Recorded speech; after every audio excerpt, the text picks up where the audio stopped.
Hello, the topic of today's video is the law of multiple proportions. इससे पहले हम chemical combinations के two laws discuss कर चुके हैं and this is the third law.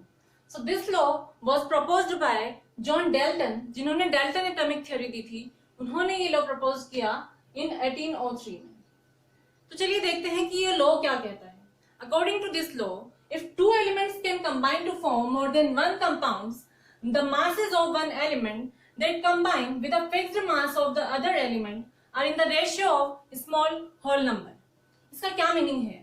मतलब जब दो या दो से ज्यादा दो एलिमेंट मिलकर एक या एक से ज्यादा कंपाउंड बनाते हैं, तो उनमें से अगर किसी एक एलिमेंट का मास फिक्स कर दिया जाए, तो जो दूसरा एलिमेंट होगा वो उसका जो रेशियो होगा उन कंपाउंड्स में वो क्या होगा? सिंपल होल नंबर रेशियो होगा. फॉर एग्जाम्पल टू एलिमेंट्स हैं ए एंड बी, ठीक है. ये मिलकर टू डिफरेंट कंपाउंड्स बनाते हैं. एक बनाते हैं AB1 और दूसरा मान लीजिए AB2 बनाते हैं. AB1 AB2 इसलिए लिया है हमने क्योंकि यहाँ पर हमने मान लिया कि A जो है इसका मास फिक्स्ड है.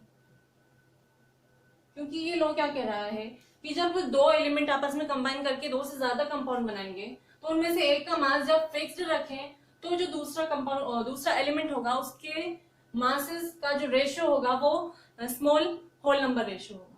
तो एक को हमने फिक्स कर दिया, तो बी क्या कर सकता है?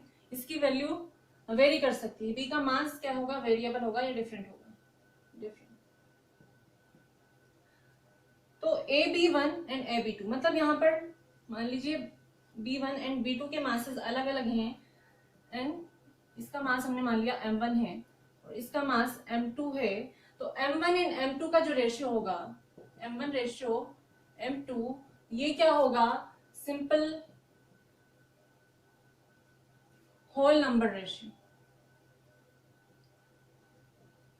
मतलब 1:2, 2:3, 4, 5 एंड एटसेट्रा. मतलब वन फ्रैक्शन में नहीं होगा, जैसे 1.5 या 2.5 रेशियो नहीं होगा या 0.24:3.5 इस तरह से रेशियो नहीं होगा. ये क्या होगा? हमेशा होल नंबर रेशियो होगा. इसको हम एग्जांपल की हेल्प से समझते हैं. फॉर एग्जांपल ऐसे कौन से एलिमेंट हैं जो दो से ज्यादा कंपाउंड बनाते हैं? इसका एग्जांपल होगा कार्बन एंड ऑक्सीजन. दो कौन से कंपाउंड बनाते हैं? कार्बन एंड ऑक्सीजन मिलके कार्बन डाइऑक्साइड भी बनाते हैं और कार्बन मोनोऑक्साइड भी बनाते हैं. मतलब एक में तो क्या होगा? ऑक्सीजन के 2 एटम्स होंगे और एक में क्या होंगे? ऑक्सीजन 1 ही होंगे. तो इन दोनों कंपाउंड में क्या है? कार्बन एंड ऑक्सीजन प्रेजेंट है. यहां पर हमें क्या देखना है? इनके मासेस. तो मासेस देखते हैं, masses of carbon and oxygen. तो कार्बन डाइऑक्साइड वाले में मास कितना होगा? यहाँ पर कार्बन का मास कितना है? 12. और इसमें भी कितना है? इसमें भी 12 है क्योंकि एक ही एटम है. और ऑक्सीजन का मास इसमें कितना होगा? 2 एटम है इसलिए ऑक्सीजन का मास कितना हो जाएगा? 32. 16 × 2. यहाँ पर एक ही है तो यहाँ पर 16 ग्राम ही रहेगा. ये सब मासेस ग्राम में है, लेकिन हम यहाँ लिख नहीं रहे हैं क्योंकि हमें सिर्फ क्या चाहिए? हमें रेशियो से मतलब है. तो अब हमने क्या देखा यहाँ पर कि जो कार्बन है इसके मास तो क्या हो गए? फिक्स्ड हो गए. तो जो सेकेंड एलिमेंट है इसके जो मासेस होंगे इनका रेशियो क्या होगा? सिंपल होल नंबर रेशियो होगा. मतलब इसको हम अगर सिंपलेस्ट फॉर्म में लिखें 32:16 को, तो क्या आएगा रेशियो हमारे पास? 2:1. That is simple whole number ratio. Fraction में नहीं है. ऐसे ही एक और एग्जांपल हम देखते हैं, hydrogen and oxygen. Hydrogen and oxygen मिलकर एक कंपाउंड तो क्या बनाते हैं? वाटर. और दूसरा कंपाउंड भी ये बनाते हैं hydrogen peroxide. Hydrogen and oxygen ये दोनों मिलकर बनाते हैं एक तो वाटर और दूसरा कंपाउंड बनाते हैं H2O2 that is called hydrogen peroxide. तो यहां पर हम अगर इनके मासेस का रेशियो देखें, सबसे पहले तो हम मास देखते हैं H2O में एंड H2O2 में. हाइड्रोजन का मास एंड ऑक्सीजन का मास. हाइड्रोजन का मास H2 में कितना होगा? 2 ग्राम्स. एंड हाइड्रोजन पेरोक्साइड में कितना होगा? यहाँ भी 2 ग्राम्स ही है क्योंकि यहाँ पर 2 हाइड्रोजन प्रेजेंट है. अब वाटर में ऑक्सीजन का मास कितना होगा? 16 ग्राम. एंड जो हाइड्रोजन पेरोक्साइड है इसमें ऑक्सीजन का मास कितना होगा 16 इंटू 2 दैट इज 32। तो यहाँ पर हाइड्रोजन के मास तो क्या हो गए, फिक्स्ड हो गए, 2 सेम है। और ऑक्सीजन के मास का अगर रेशियो देखा जाए दैट इज 16:32, इसका सिंपल रेशियो बनाएंगे तो 1:2 that is a whole number ratio, simple whole number ratio. यही ये लॉ हमें कहता है। इसका एक और बहुत ही ब्यूटीफुल से एग्जांपल है, वो हम देखते हैं, नाइट्रोजन एंड ऑक्सीजन का कॉम्बिनेशन। नाइट्रोजन के ऑक्साइड्स तब बनते हैं जब नाइट्रोजन एंड ऑक्सीजन का कॉम्बिनेशन होता है।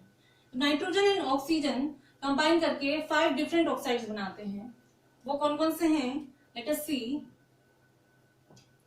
नाइट्रोजन एंड ऑक्सीजन ये आपस में मिलकर 5 ऑक्साइड्स बनाते हैं।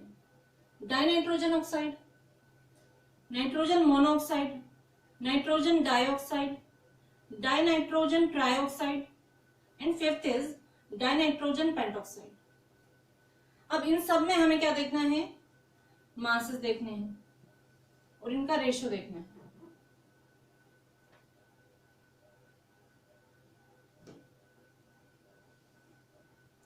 ठीक है, तो N2O डाइनाइट्रोजन ऑक्साइड में क्या होगा, नाइट्रोजन का मास 14 into 2 that is 28 gram.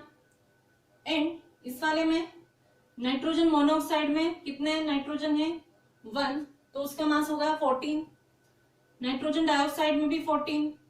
Dinitrogen trioxide में कितने एटम्स हैं नाइट्रोजन के, 2 that is 14 into 2 that is 28, इसका ग्राम में मास होगा। ऐसे ही इस वाले में भी कितना मास होगा नाइट्रोजन का, 28। अब ऑक्सीजन के मासेस देखिए, ऑक्सीजन का मास यहाँ पर होगा 16 ग्राम, सेकंड वाले में भी 16 ग्राम। यहाँ पर 2 ऑक्सीजन है तो ये हो जाएगा 32 ग्राम, 3 ऑक्सीजन है तो हो जाएगा 48 ग्राम एंड 5 ऑक्सीजन है तो हो जाएगा 80 ग्राम, क्योंकि 16 इंटू 5 80। अब यहाँ पर हमें क्या देखना है, हमें किसी एक के मास को फिक्स कर देना है। तो नाइट्रोजन वाले मास को फिक्स करना मतलब हमें क्या चाहिए, सेम वैल्यू चाहिए, ये ज्यादा इजी है। यहाँ पर इसको 2 से मल्टीप्लाई कर देंगे तो ये बन जाएगा 28 और ये भी बन जाएगा 28। अब यहाँ देखिए ये सब मासेस क्या हो गए, फिक्स्ड हो गए। नाइट्रोजन का मास जब फिक्स्ड होगा तो ऑक्सीजन का मास क्या होगा, इनको भी 2 से मल्टीप्लाई करना पड़ेगा।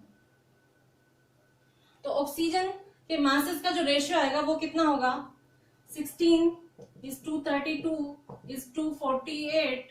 यहाँ देखिए 2:64, 32 इंटू 2 64:80। और अगर हम इसको सिंपलेस्ट फॉर्म में लिख दें तो 1:2:3:4:5 का रेशियो आता है नाइट्रोजन और उसके ऑक्साइड्स, नाइट्रोजन ऑक्साइड्स। तो ये था लॉ ऑफ मल्टीपल प्रोपोर्शंस। इसमें हमने क्या देखा कि ये लॉ हमें ये बताता है कि जब 2 एलिमेंट कंबाइन होकर एक से ज्यादा कंपाउंड्स बनाते हैं तो किसी एक एलिमेंट का मास जब फिक्स होगा तो जो दूसरा एलिमेंट होगा उसके मासेस का रेशियो हमेशा सिंपल होल नंबर रेशियो आएगा। आई होप आपको ये क्लियर होगा। Thank you.